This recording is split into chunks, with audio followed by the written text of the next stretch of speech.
Well, Jim here, he just came over and he found himself some silver, kinda, sorta. If you go back and you watch all my videos, I mentioned he's got to be really careful with that shovel. I don't even know how many times.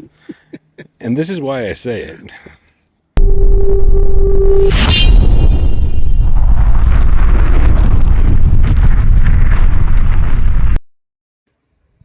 All right, welcome back to Dirty Digs. Me and Jim are at a permission we got at the end of the 1600's permission. When we were leaving there, we saw a homeowner across the street, and it's another 1600's house. And it's right back there. Don't want to show too much of it. But so we're going to start here, and then we're going to move back over to the original permission with a little bit more land once we run out of space over here. So we'll let you know what we find. All right, I got my first deep signal. It was all kind of jumpy and couldn't get it to, but I got a high tone mixed in with like a mid tone, and probably a good 8 inches down there. I got this interesting little piece. I want to say it's like a piece of farm equipment, like a trailer or something that would go behind a tractor. I can't make anything of it, what it would have been.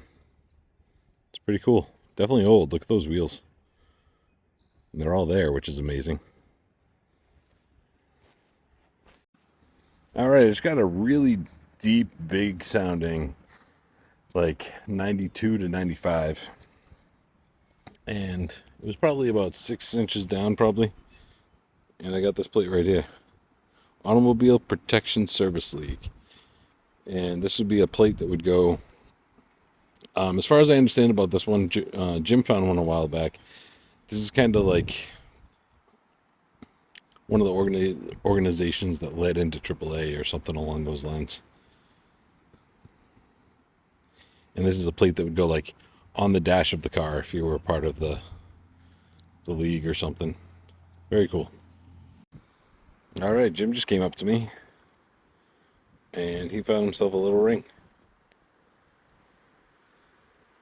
I'm not sure if it's silver yet or anything. It's that color, but it's pretty stained up. I'll have him clean it out and I'll update you if we see any marks in there. Very cool. All right. Got like a mid 50s signal. And we got like the front glass to like a something. I don't know if it would be like a lid of some sort, a compass, something along those lines. Very interesting. All right, it's got a weird jumpy signal, and there was some like burnt wood down in there and charcoal. And I believe this is going to be a two-piece button that was mixed into the bunch. Something along those lines. Not 100% sure. But that's what I'm going to call it for now. All right, I just got like a low 60s signal. And about time. We got a Indian head penny at least. At least we're getting older finally. I don't even know how much clad. I didn't even film any of it, but at least a couple bucks worth. Very cool. I can't see a date on it, and it's crusty, so. All right, it's got a really kind of weird sounding high tone, and it was like double beeping on me, and I thought it was going to be surface, but it was down a good 6 inches. And I got this brass or copper wedding band. It's got to be pretty old.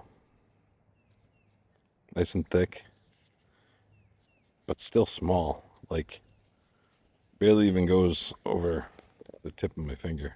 Even my pinky, it's not going down too much further than the first knuckle. So, interesting though. All right, I just got a mid 30s tone and like 4 inches. I got a key and R&F Corbin, New Britain, Connecticut.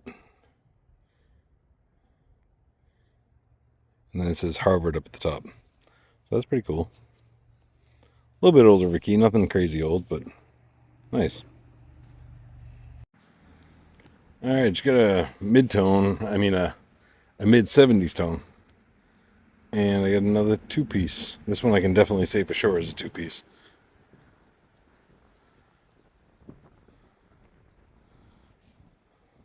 So we're working our way into the 1800s at least. This is probably early 19. Interesting. Alright, it's got a nice like mid-80s tone. Opened up the plug. And take a look at that. That's either going to be a compact or a pocket watch. So it's the right size for a pocket watch. Let's see. Yep, I think that was going to be a watch. Got the whole back to it. Nice. I'll clean it up and I'll show you what I get out of it. Alright, well I just cleaned the pocket watch up a little bit, best I could. I don't think it's solid silver or anything, just like silver washed on it. But yeah, it's got fancy going all around the bezel. All the innards are gone. You can see that nice little pattern there. And then even the little clasp has a tiny bit of pattern on it. Very cool. Nice.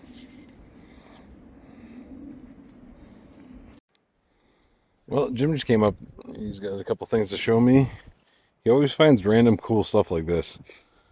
He's got some random thing with some like Roman looking soldiers on it. I don't know if it was like the back of a watch or something else entirely, but still pretty cool. Nice. What else you got? 125. 125. Is that like a flag of something? I have no idea. It looks like a flag of something, but so Jim says it's 125, but he means 925. Was it a 9? Well, I don't know what 125 is. I don't know. Probably but it definitely looks silver. So nice. We got some silver now. All right. And I got one other thing that you probably aren't going to like, but I like it. And the homeowner's going to love it too. Oh, yeah? Oh, do I still have it on me?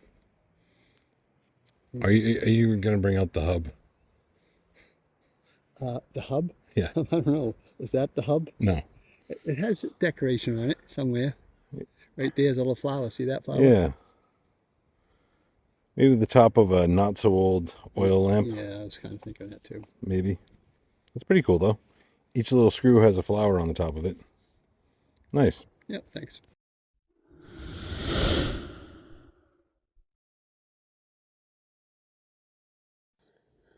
Welcome back to the Find of the Week, everybody. If this is your first time watching one of my episodes, this is a segment where you can go and find Dirty Digs on Facebook and look for the weekly finds roundup post. I do that every week, and in the comments you can submit your favorite find of that week, and I choose one of them as find of the week, and it's featured in the following week's episode, just like this one. This week we have Neil Gibbon and his beautiful crotal bell. Neil has been detecting for around 2 years or so, and right around then is when I actually met him, right around when he started. And back then he was swinging an Equinox, and he just recently upgraded to the Mineland Manicore. So congrats to him on that.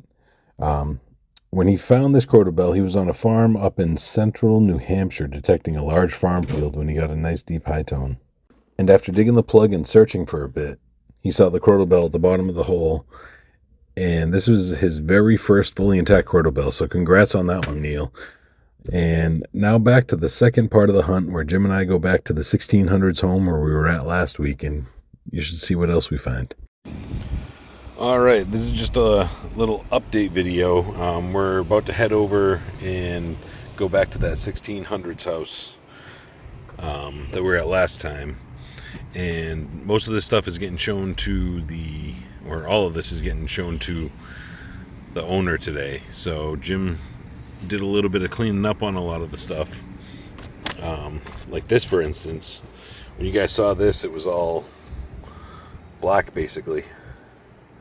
And it cleaned up, and we think it's Oh no, you can see right there where it's bubbling a little bit. So it's just very well plated gold. So that's really neat. And then Jim found out, he did a little bit of research on this J. Moulton, and he was a prominent silversmith in Newburyport in 1760s to 1810, I believe it was, maybe 1818, which is not far from where we found this stuff. He cleaned up the crotal bell pretty nice. You can see all the little petals and everything. That's really cool. Take a look at the lock. Big difference on that one.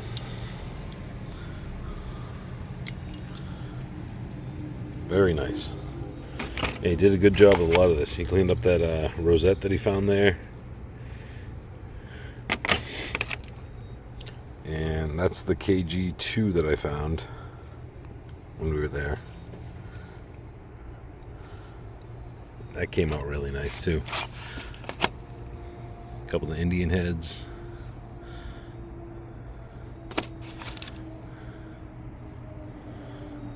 Yeah, they all came out really good. So that's it. We'll see how much of it he wants. He may want all of it. He may just want a couple pieces. But the way we do our permissions is the owners have the rights to everything we find. So I just wanted to do a quick little video to show you how some of the stuff turned out. All right, we're back over at the 1600's house, and we're crossing over into the section that we didn't go to last time. And I got a surface find, literally. I just kicked that over with my fingers. And we got a nice big button. Take a look at that. It's a really thick one too. Get you out of the sun. There we go. Shank? No, shank's broken on it, but it might even be tomback. Very nice. Can't see if there's anything on there, but not bad for being here for about 3 seconds. All right, I just got a mid-30 signal, and again, just under the surface here. And let me see if I can wipe it off a little bit. I think it's some sort of brooch. Definitely seems old, but I'm not sure about that long piece. If anybody knows what that could be, let me know. Maybe there was another piece over here, or it would have been 2 circles. I'm not sure. That's pretty neat. Well, Jim here, he just came over and he found himself some silver, kinda, sorta. If you go back and you watch all my videos, I mentioned he's got to be really careful with that shovel. I don't even know how many times. And this is why I say it. Look at that thing. But yeah, 1901 barber quarter. That's really cool.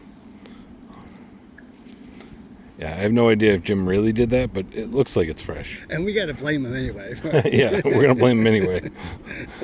But yeah, very cool. All right, Jim just walked over. He found a really cool one. Check that out. It's like a coin that was turned into like a pendant or something. The top piece is very fragile, but like it swings around completely. It almost looks like something was engraved right there, like a person or something. That's really neat. Oh, and it says something too. Yeah, we're going to try and clean that up very carefully and see what we can get. But if I had to guess, I would say it's a fatty Indian based off of how thick that is. That's really neat. All right, Jim just came up again. 1903 Indian head penny. Back's in halfway decent shape. You can read 1 cent. You can see the wreath and the shield. Nice. That's it. All right, Jim just found a nice little honey hole over there. All right, it says 1 dime. Is it going to be a barber or seated? Barber. Bummer. Bummer. 1906. Nice. That's the same age as the other one? No. That was a 3 or something. I don't know. Oh, we got 2 barbers out of here. But you didn't split this one in half, so that's a plus. All right, I just found a cool little brooch or pin. It was like a mid-50s signal. It's got a bunch of little stones around it and stuff. The pin broke right there.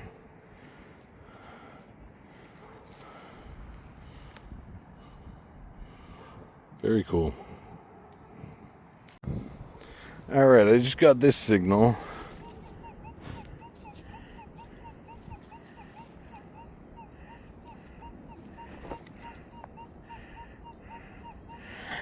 It's kind of jumpy and a little too high, but it sounds small and nice and deep. So I just opened up the plug. I'm going to see if I can get down there. I'll try to do it live.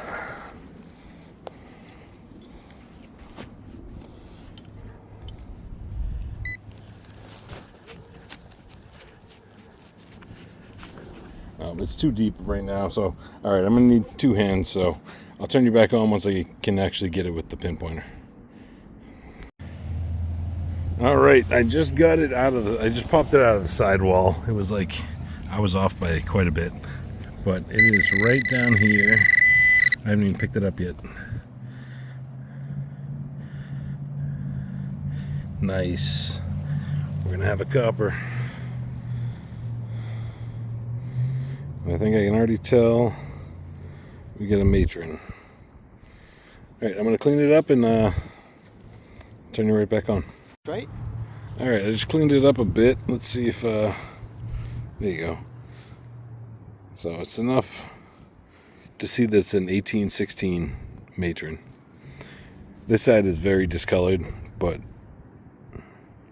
all the details are there. If you kind of look through all the weird colors, you can still see it. But that's pretty cool. Very nice. All right, Jim just found this on the other side, right over there. Nice. That's not pewter. Pewter. It's green. Reputa the Buta. And then what else? Oh, nice. And he's got a little small buckle, little D buckle. See this one, and he's got some sort of some sort of ring. Yeah. Very nice. You don't think that's a ring?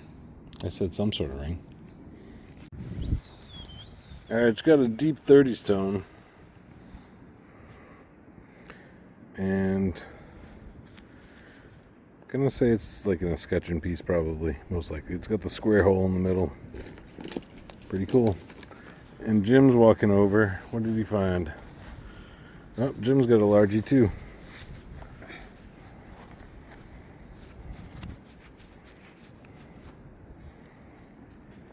Cannot make a thing off of it, so I'll clean it up and I'll turn it back on and show you what it is.